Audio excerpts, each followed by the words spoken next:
What is the function of the Saturn return cycle? To compress and give you a sense of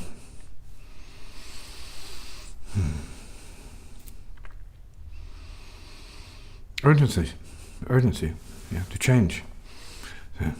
You're being pressured to do and be more than you feel you have, or can be, or do. See, and it's the let's say karma from the 27th to about the 29th year, where you're tested. You're pressured to give up things that seem to be useless. And what we're really talking about is preparation for the next 30 years. And Saturn's function corresponds to that cycle. First 30 years, second 30 years, third 30 years. And in every case, after the 27th year of that cycle, you feel the pressure's coming down. It feels pretty desperate, compressed, oppressed, down, held back, gravitated. You have to fight, struggle, and in the process release yourself from things that are oppressive, situations, relations, and so on, contracts, arrangements, agreements, are all suspect at that particular time in your life. That's Saturn's function. And the process then is compression in order to create, let's say, the diamond. That means the opportunity. So Saturn ultimately is cleaning house during that phase in order to create new opportunities. It was during my Saturn return cycle where I had to experience a certain kind of divorce process and coincidentally run into Pharaoh Sanders, which could have been a good thing. Well, there's an example of the pressures of Saturn, and then the opportunity that comes with it. Clear the pressures, step up to the responsibilities of new opportunities. So clear the path. So you have Saturn, the clearer of the path. It's also considered in certain traditions the Lord of Death because of the fact that it is all about time and the urgency and the emergency of time. Whether you have enough time to do what you have to do. That's the perception that comes with Saturn. And mastery, ultimately, is the result of Saturn. So it's pressure, for beginners, but it's really about the path of mastery for more evolved people.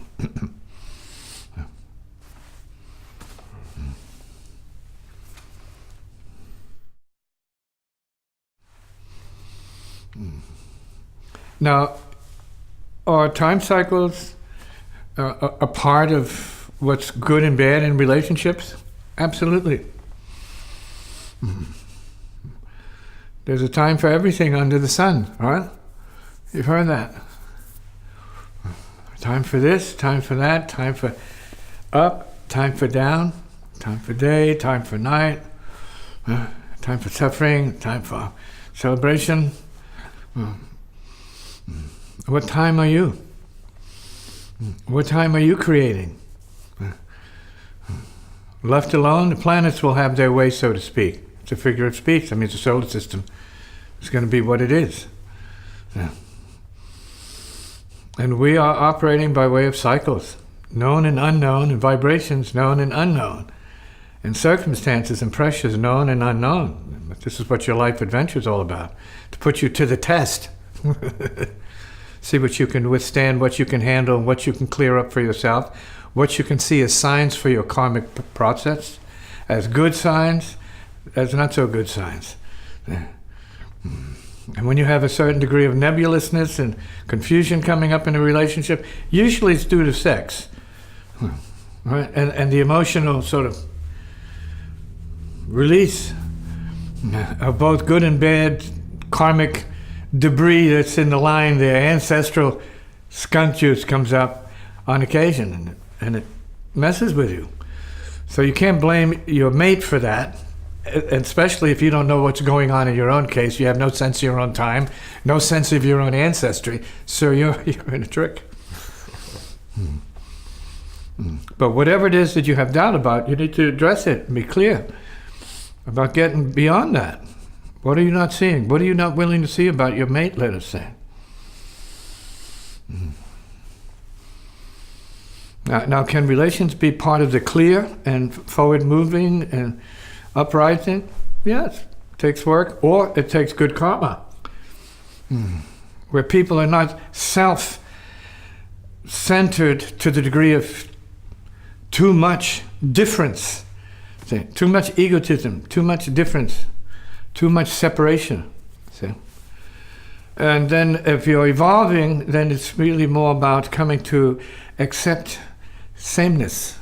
In other words, you need to get into an understanding of the universal realities. We're human beings, we're spirits, we have time and space changes, we have energy and material issues to deal with. That's normal.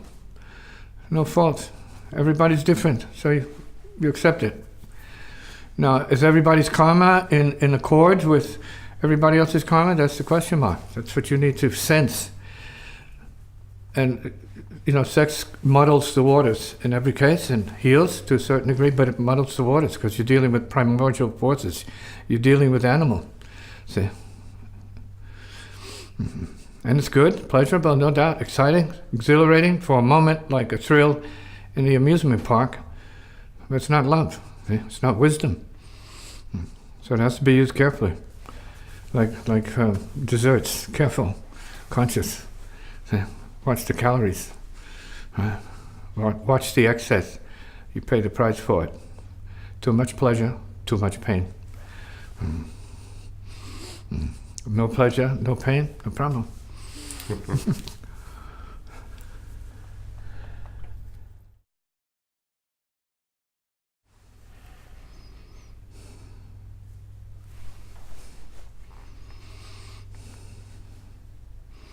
Some start out from two, mother and father, and you become one, right?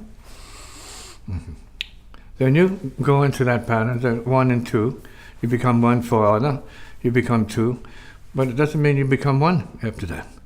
See?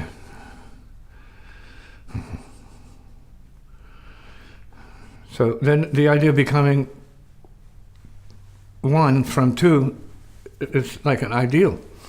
It's not real. So we have to find oneness with the universe in selflessness. And that's like a ground understanding that we're one with the universe and it's all right and there's nothing but difference going on there. It's cool. So that means if you apply that to a relationship, yeah, you have tolerance, but only so much, so far. Because when you come together and you mix that intensely and that closely, all hell is liable to show up. And when it does, you better know how to manage it. Because it's out to get you. It's out to tear you up. It's all about your sexual appetite, which doesn't understand the simplicity that you're dealing with the animal. Right? And the potential violence or destruction that can come with misuse of it.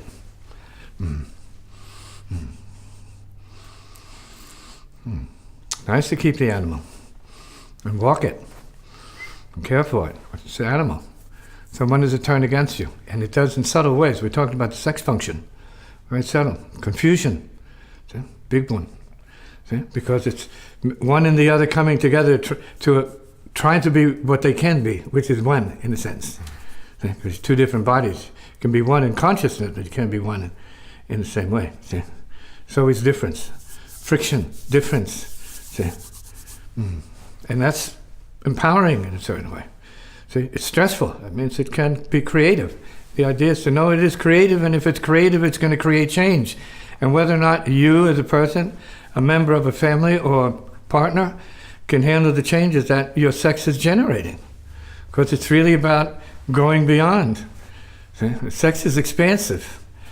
It's not about less. It's about more. You have to understand the forces at play.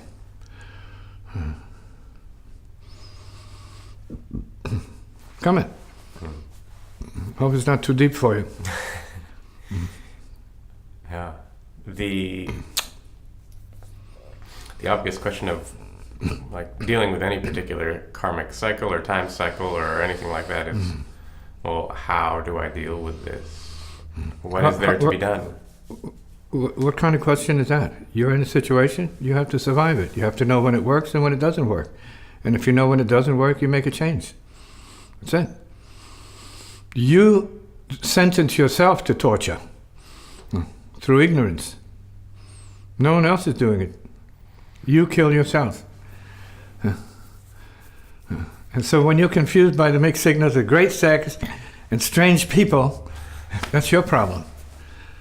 Now,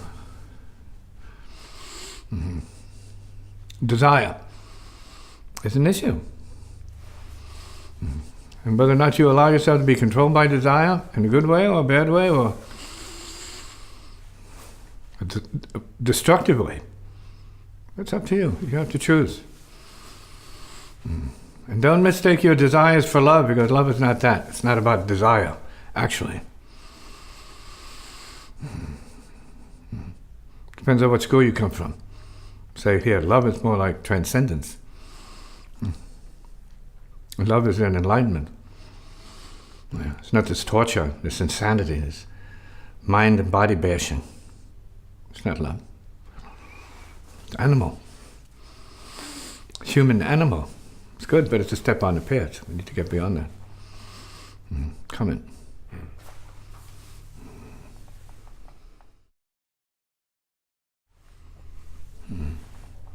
So despite all appearances, and the Hollywood agenda of beauty being God, despite that, which is just game playing, eyeball games, right.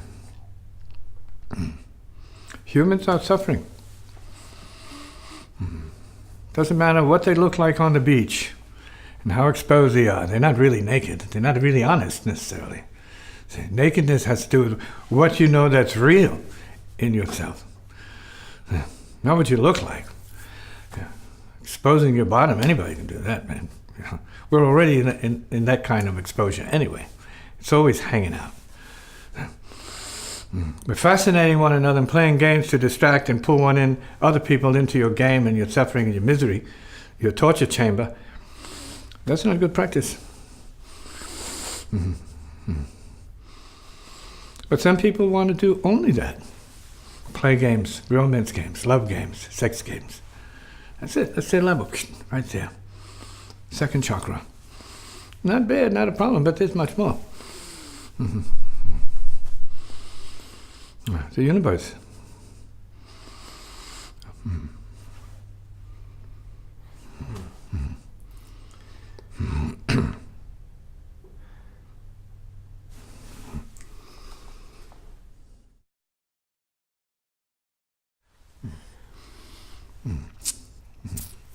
I don't know how you can find heaven. I mean, although a lot of people do, in their minds find heaven in the toilet. The toilet is a sacred place for your waste organs to do what your waste organs are about. And there's a little insight into that. Waste organs are waste organs. Who gets wasted?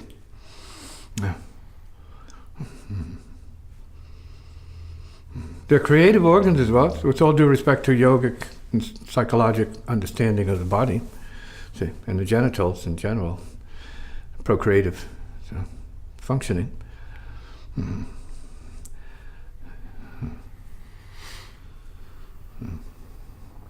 Without discipline, you get wasted. And there's no real love in just giving yourself over to a partner who all they want to do is keep you in the toilet. As a way of life, just in the toilet. It's about the waste organs, and that's it. Waste organs are God. See, there's God right there, down there, right? Again, what's being wasted is all the rest that there could be in terms of intelligent, creative, heartful, sort of profound understanding. Who wants that? No, people want romance and toilet. The beauty of toilet. The beautiful toilet. Said, waste organs. Waste organ mind. Said, toilet mind. What could be better than that, right? More exciting and more happiness producing. Right. And there may be a defensive feeling about romance or anything like it being of the waste organs or being of the toilet because, wow, how thrilling, how this, how that. How can that be just shit? It's pleasure. Right, pleasure is God. Waste organs are God. For the thrill. Thrill of what? Avoidance? Thrill of what? Evolution? Thrill of what? Creativity? Or how happy we are to waste our energy and exhaust ourselves. And in the middle of that, feel great because you're exhausting yourself. Right? You're being wasted. So then we're talking about a program, love of being overwhelmed. Then that's love, right? Overwhelm me. I need to be overwhelmed by a man or a woman, and so on. Good. Step on the path. That's all it is. And you get beyond that theater. So it's a romantic theater, which has more to do with the lower body than the upper body, so to speak. Ultimately, one is not different from the other, one is not better than the other. Ultimately, you are the whole body. See, but is your whole body at peace?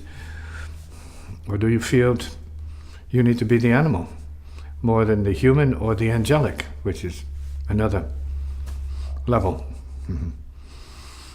The grace level, the light level.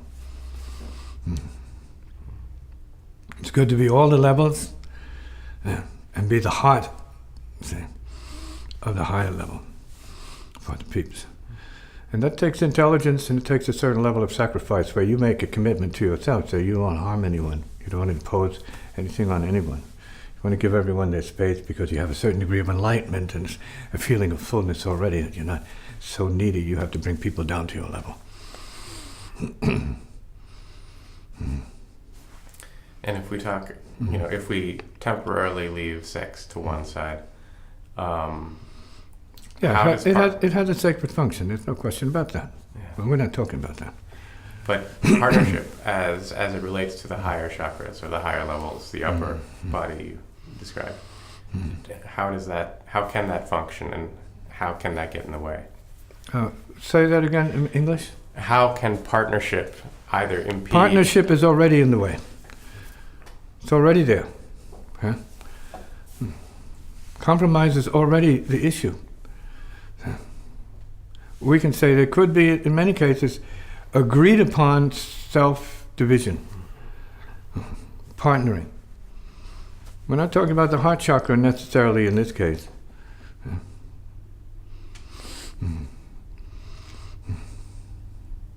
But programs of compromise that are self-diminishing, that are self-defeating. See? Although we need to be aware that all of that is practice, wood for the fire. See? We don't always make it a step on the path. We don't always hear people saying, oh, I think I'm going to do the compromise thing for just so many years, and then I want to step up, and I want to evolve to another level. See? Which may not have to do with self as much as a soulful evolutionary impulse, see, towards liberation, towards simplicity, see, and peace. So since peace is already the case, any of these other arrangements become kind of like, what?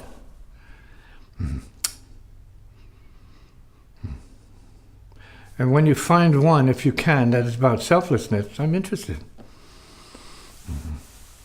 And there are those. There are good heart people out here who know what the practice should be for them. It keeps the peace, keeps the healing, see, and keeps the service happening to other beings. Come in?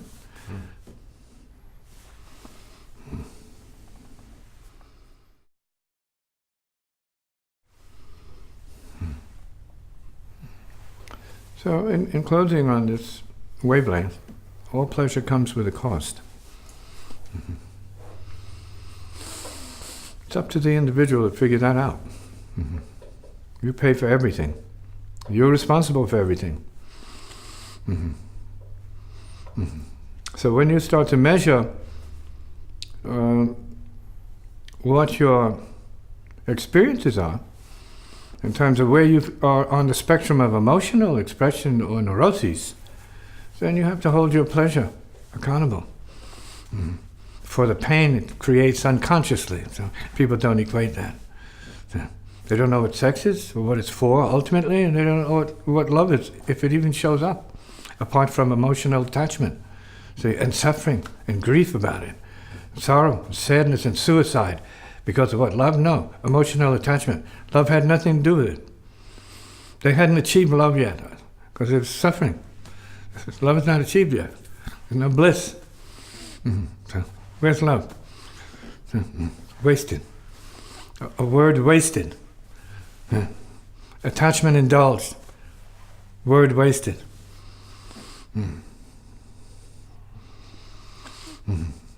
Love is like somewhere else. Another galaxy. Love is peaceful happiness. Contentment in a very, very strange way. It's contentment about nothing. It's all about nothing. Your peace is about nothing. Your bliss is about nothing. Liberation is about nothing. Who understands that?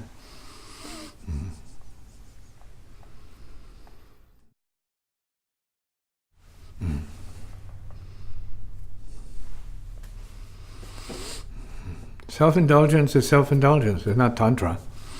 Yeah. Tantra has a more esoteric implication of what is, simply what is. The perfection of what is already. Without anybody doing anything. So, without indulging your body, particularly in one way or other. Because it's not about indulgement or non-indulgement. Neither of those. That's Tantra.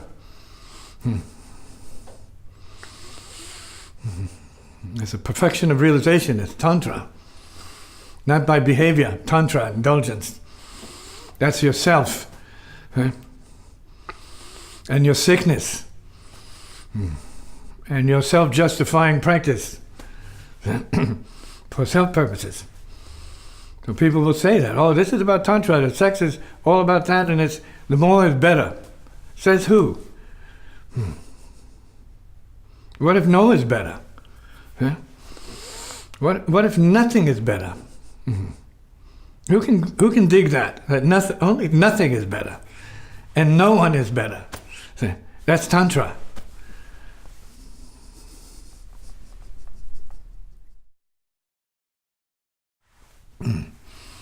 Much of what I've said and stated to people, it's not against sex.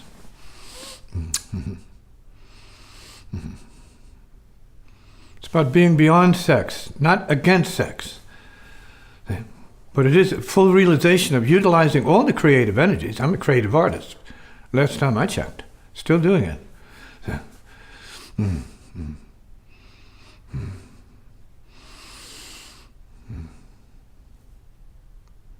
And not suffering sex. Not suffering it. Not putting it on anybody. Not making it more than it needs to be. In other words, left alone, there are processes that occur in the body that the yogis know.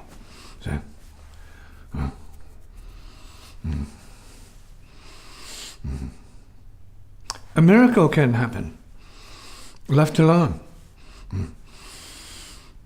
You can recreate yourself, so to speak. Not self-ego, but recreate the body-mind. Can be recreated left alone. And that's what sitting suggests. It's not like, oh, sit and have somebody on your lap. Oh, then that's the way. Or sit on someone else. Yeah, that has its place. And it has its limitations as well. And it's about the other. It's about physical pain, physical this. It's all about self and the body beyond the pale of any real intelligence. See? It's another thing to get caught up in and do and justify and live according to what? Yourself.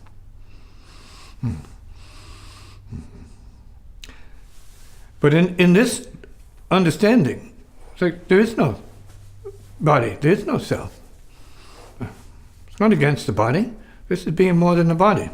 Depends on what you know the body and the consciousness to be. Yeah. So you think if you approach the Dalai Lama, if you're a woman, say, no, I'm going to sit in your lap, Dalai, so we can have the real thing. I don't think that's going to work. Because he's then liable to say, no, he's living the real thing. It has nothing to do with you, baby. It's already perfect. So what do you mean you're going to make a difference, make it more perfect? It is already perfect. Undone, it's perfect. Unborn, it's perfect.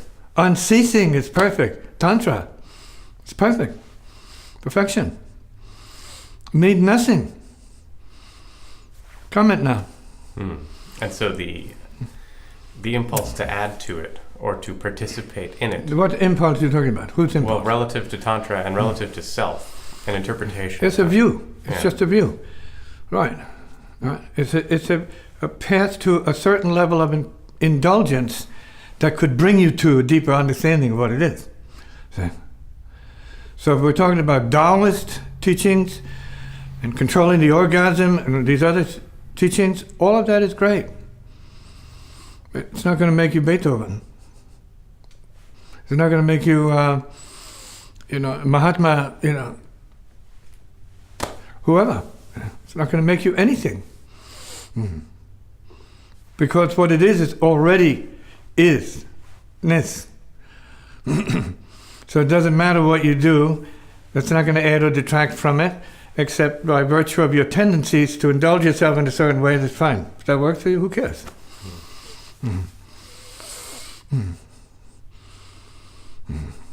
And then there's release from that. Release from the neuroses of the body, the self, and its pleasure circuitry. There's release from that. That's at the lower level. It's nagging you, see? Pulling you down to what? Gratification. Me, my me, I, me, yes, mine, yes, make it mine, I need that, mine. Garbage. Already gone. Where's mine? Who's mine? Already gone. Already done. Tantra.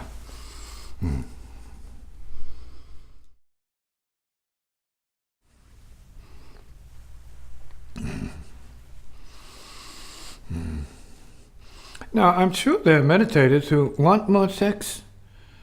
They want more of what they want. But there's a place actually beyond that. In my case, I have no interest in that. See?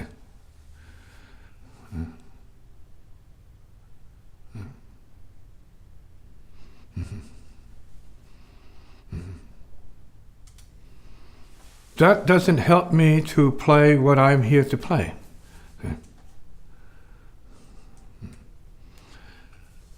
It doesn't help me to write what I'm here to write.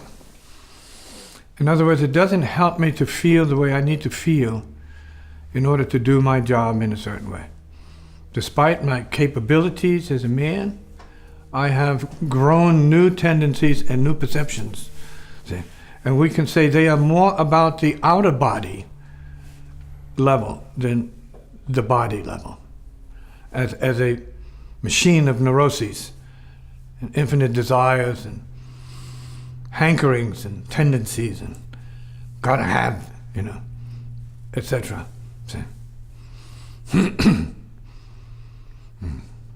Sexual neuroses. That's a step on the path. Just a step on the path. And for a high level of sanity for many beings I've met on the path, in and out of ashrams, in and out of institutions and spiritual movements, there's a place.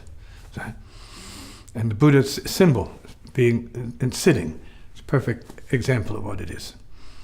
Like tree to grass. just tree to grass. Despite anybody and everybody's tree to grass.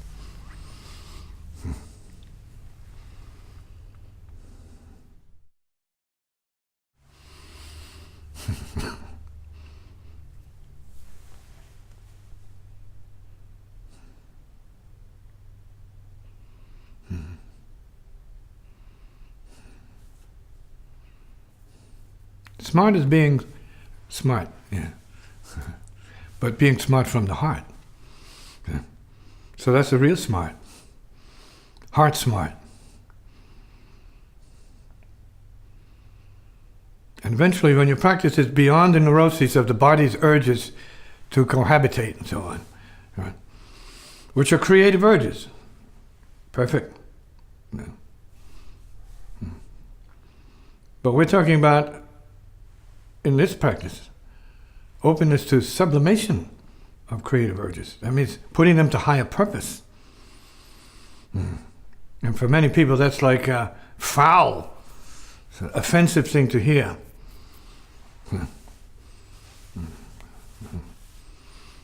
Like sinful, even. Because of their bodily urges, right? The need for the dog to be the dog. Can help you, if that's where you are. This is for after the calmness and the clarity that comes with that calmness. This is after that. And it's building from there. Already gone, already done. Relations put to peace, left alone, given back to everybody. Karma sent back. Yeah. There's your karma. Good, enjoy it. My karma is no karma. I enjoy the no karma, so to speak.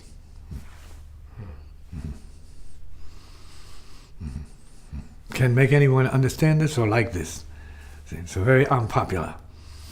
Perfectly unpopular. Great. It's supposed to be that way. Until you understand. And get in touch with your radical, original nature. Which may or may not need what you needed before. Or indulge what you needed before. There's nothing wrong with the indulgence.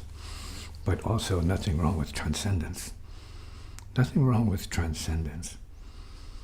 Transcendence.